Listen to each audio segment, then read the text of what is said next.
শারদীয় দুর্গোৎসবের সমাপ্তি ঘটে প্রতিমা বিসর্জনের মধ্য দিয়ে। শোভাযাত্রা আর ঢাকঢোলের তালে নেচে গেয়ে ভক্তরা দেবী দুর্গাকে বিদায় জানান। চট্টগ্রামে পতেঙ্গা সমুদ্র সৈকতে দুপুরের পর থেকে শুরু হয় প্রতিমা নিরঞ্জন। একের পর এক প্রতিমা নিয়ে হাজির হন সনাতন ধর্মাবলম্বীরা। পান, চিনি, সিঁদুরে সাজিয়ে উত্তাল সমুদ্রে ভাসিয়ে দেবী বিসর্জনের মধ্য দিয়ে শেষ হয় বড় ধর্মীয় উৎসব।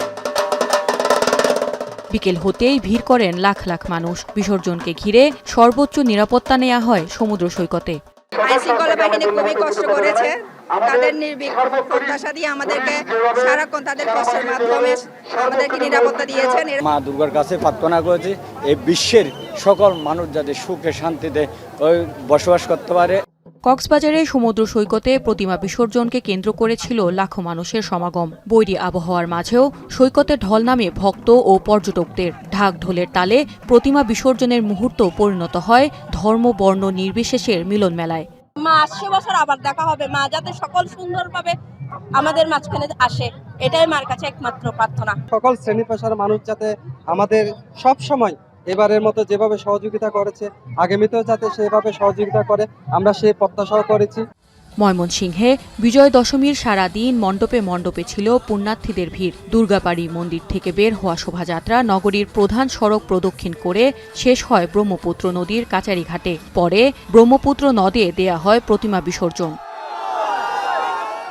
আর সৈয়দপুরে অঞ্জলি প্রদানের পর দেবীকে বিসর্জন দিয়ে চলে ঐতিহ্যবাহী সিঁদুর খেলা। বিসর্জনের কষ্টের পরও এবছর ভালোভাবে পূজা অনুষ্ঠিত হওয়ায় খুশি সনাতন ধর্মীরা। দুর্গাপূজাতে কিন্তু অনেক লোকের সাথে অনেকদিন পর দেখা হয়, তো এটা এবার কিন্তু একটু বেশি দেখলাম। সবকিছু কাটিয়ে উঠে আমরা একটা সুখী সমৃদ্ধি দেশ গড়ে তুলতে পারি এবং সবার প্রচেষ্টায় সেটা যেন হয় সেই কামনাই করছি মায়ের কাছে। রাজশাহীতে বিকেল 4টা থেকে নগরীর বিভিন্ন পূজা মণ্ডপ থেকে শোভাযাত্রা বের হয়। পদ্মা নদীর 3টি ঘাটে প্রতিমা বিসর্জনের ব্যবস্থা করে সিটি কর্পোরেশন ও পূজা উদযাপন পরিষদ। নিরাপত্তার পাশাপাশি ঘাটগুলোই ছিল পর্যাপ্ত আলোর ব্যবস্থা।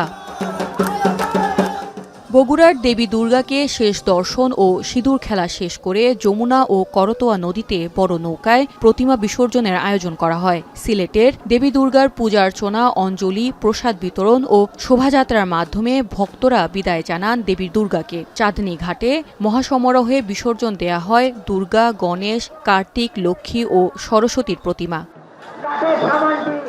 দেবী দুর্গাকে বিদায় জানিয়ে ভক্তদের কামনা, জগতের সব অশুভ শক্তি দূর হয়ে আলো ও শান্তি বয়ে আনবে দেবী। সুরাইয়া আক্তার, এখন।